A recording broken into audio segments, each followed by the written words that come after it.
விஜயநகர அரண்மனையின் பொன்னிற சூரிய ஒளிபடும் மதிய நேரத்தில் மன்னர் கிருஷ்ணதேவராயர் இன்று சுவைக்க ஒரு சிறப்பு உணவுக்காக எதிர்பார்த்து உட்கார்ந்திருந்தார்.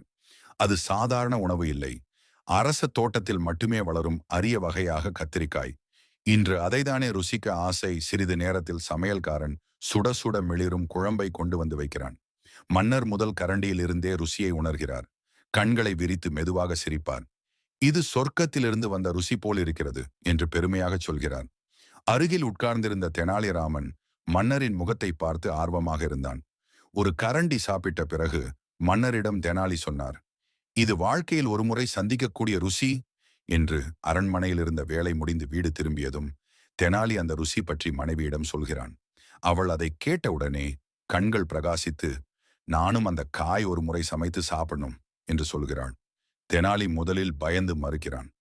அது மன்னரின் தோட்டத்திலிருந்து மட்டுமே வளர்க்கப்படுற காய். அதிலிருந்து எடுத்தா பெரிய ஆபத்து என்றார். ஆனால் மனைவியின் ஆசை தெனாலியின் மனதை இழகியது. எப்படியோ அரண்மனைக்கு இரவில் சென்று சில கத்தரிக்காய்களை பறித்து வந்து மனைவியிடம் கொடுத்தார். அவர்கள் ஆர்வமாக அந்த அரிய கத்தரிக்காயை குழம்பு வைத்து ருசித்து சாப்பிட்டனர்.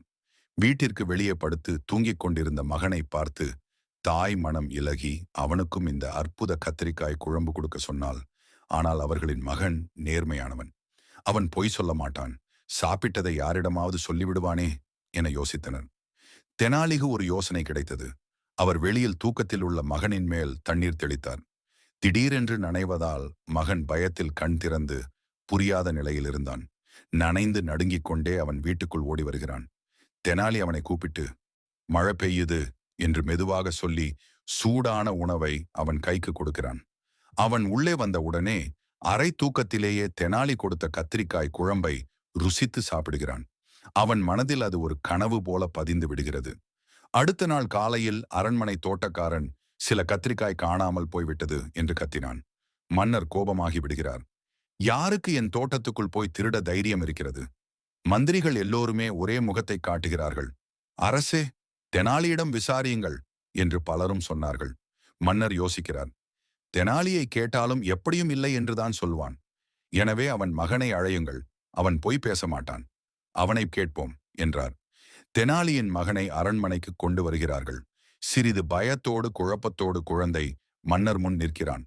மன்னர் மெதுவாக கேட்கிறார், நேத்து இரவு என்ன சாப்பிட்டாய்? குழந்தை நேர்மையா சொன்னான். நேத்து மழை பெய்யும் போது கத்திரிக்காய் குழம்பு சாப்பிட்டேன் ராஜா. அந்த ஒரு வரி அரண்மனையை முழுக்க சிரிக்க வைக்கிறது.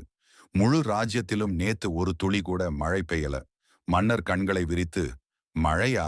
எங்க மழை என்று கேட்கிறார். அவனின் பதில் தெனாலியை உடனே அழைக்க வைக்கிறது. மன்னர் கடுமையாய் கேட்கிறார், நீயே திருடினாய். உன் மகன் சொன்னான் மழை நாள் கத்திரிக்காய் சாப்பிட்டதாக. அந்த நேரம் தெனாலி பயப்படாமல் அமைதியாக சொல்கிறான், அரசே, நேத்தி எந்த மழையும் வரலென்னும் உங்களுக்கு தெரியும். அவன் பொய் சொல்லல. அவன் கனவை சொல்கிறான் போல என்றார். மன்னர் மெதுவாக சிரிக்கிறார். தெனாலி, உன் தந்திரத்தையும் புத்திசாலித்தனத்தையும் வெல்ல யாராலும் முடியாது. அவரே தெனாலியை பாராட்டி அனுப்புகிறார்.